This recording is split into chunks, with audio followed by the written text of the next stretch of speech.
बच्चों, आज हम लोग अपनी क्लास में एक नज़्म पढ़ेंगे जिसका उन्वान है एक पौधा और घास। इस नज़्म को इस्माइल मेरठी साहब ने लिखा है। इस नज़्म में एक पौधा और घास के दरमियान गुफ्तगू को नज़्म के ज़रिए शायर ने पेश करने की कोशिश की है। तो आइए हम लोग देखते हैं नज़्म एक पौधा और घास। लिखा है इत्तेफाकन एक पौधा और घास। शायर कहता है कि इत्तेफाक से एक पौधा और घास बाग में दोनों खड़े हैं पास पास। शायर कहता है कि इत्तेफाक से एक बागीचे में एक पौधा और एक घास पास पास ही दोनों खड़े हैं। घास कहती है कि ऐ मेरे रफ़ीक, क्या अनोखा इस जहाँ का है तरीक। घास कहती है कि ऐ मेरे रफ़ीक, यहाँ लफ्ज़ आया रफ़ीक। रफ़ीक के मायने होता है दोस्त। तो घास कहती है कि ऐ मेरे दोस्त, क्या अनोखा इस जहाँ का है तरीक। तरीक मतलब तरीका। घास कहती है कि ऐ मेरे दोस्त, इस जहान क्या क्या अजीब तरीका है। आगे लिखता है शायर कि है हमारे और तुम्हारे एक ज़ात, एक कुदरत से है दोनों की हयात। तो आगे शायर कहता है कि है हमारी और तुम्हारी एक ज़ात, यानी हमारी और तुम्हारी ज़ात यानी बिरादर एक ही है। हम लोग एक ही बिरादर के, एक ही ज़ात के हैं, लेकिन एक कुदरत से है दोनों की हयात, यानी कि एक ही कुदरत से, एक ही फितरत से, एक ही नेचर से दोनों की हयात है। हयात के मायने ज़िंदगी। शायर कहता है कि हमारी तुम्हारी एक ही ज़ात है, हम लोग एक ही ज़ात से हैं, और हमारी तुम्हारी कुदरत भी एक है, यानी हम लोगों का नेचर भी एक जैसा है, और हमारी ज़िंदगी भी एक जैसी है। और फिर आगे लिखता है शायर, कहता है कि मिट्टी और पानी, हवा और रोशनी, वास्ते दोनों के एक सा है बनी। शायर लिखता है कि मिट्टी और पानी, हवा और रोशनी, वास्ते दोनों के एक सा है बनी।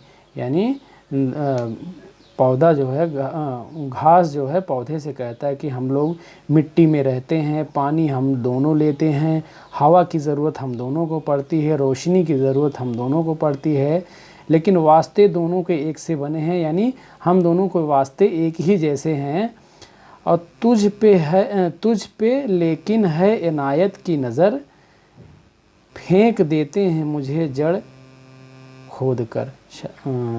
पौधा घास जो है पौधे से कहता है कि तुझ पे लेकिन है इनायत की नज़र, लेकिन तुम्हारे ऊपर सबकी इनायत की नज़र रहती है। इनायत मतलब मेहरबानी, यानी तुम्हारे ऊपर सबकी मेहरबानी रहती है, लेकिन फेंक देते हैं मुझे जड़ खोद करके। यानी घास कहते हैं कि हमें जड़ से खोद करके फेंक दिया जाता है। आगे बढ़ते हैं।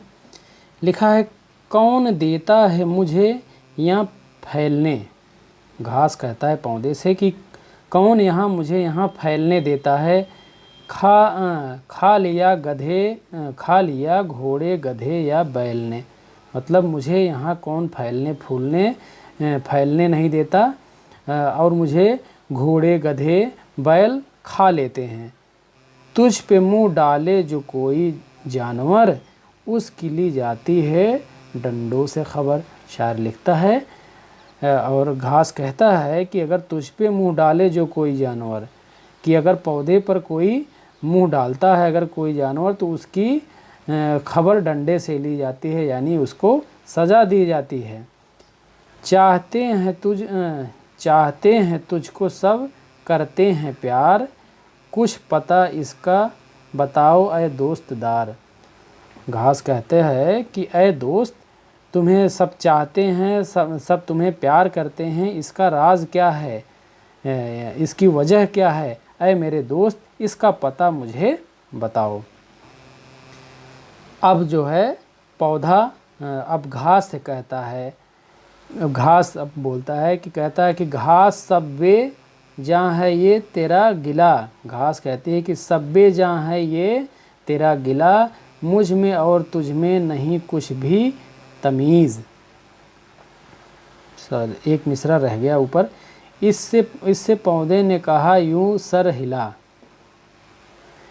पौधे ने सर हिलाकर कहा, यानी कि ऐसा मालूम होता है कि जैसे थोड़ी हवा चली होगी शायर ने और थोड़ा पौधा हिला होगा।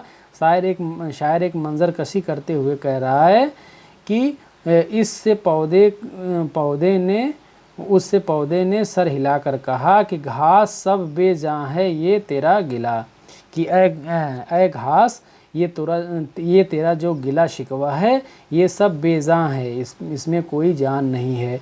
मुझ में और तुझ में नहीं कुछ भी तमीज़, सिर्फ साया और मेवा का है अजीज़, यानी कि हम में और तुम में कोई फ़र्क नहीं है। यहाँ तमीज़ के मायने क्या होता है? फ़र्क। हम में और तुम में कोई फ़र्क नहीं है, सिर्फ फ़र्क क्या है? साया और मेवा। साया मतलब छाया, जब दरख्त बड़े होते हैं, जाहिर सी बात है कि जब धूप होती है तो उसके नीचे छाया होती है, और वो मेवा देते हैं यानी फल देते हैं। तो इसलिए सिर्फ साया और मेवा है अज़ीज़ यानी प्यारा, यानी कि इसी वजह से हमें सब इतना चाहते हैं। फ़ायदा एक रोज़ मुझसे पाएंगे, यानी मुझसे एक रोज़ ये फ़ायदा पाएंगे लोग, और साए में बैठेंगे और फल खाएंगे।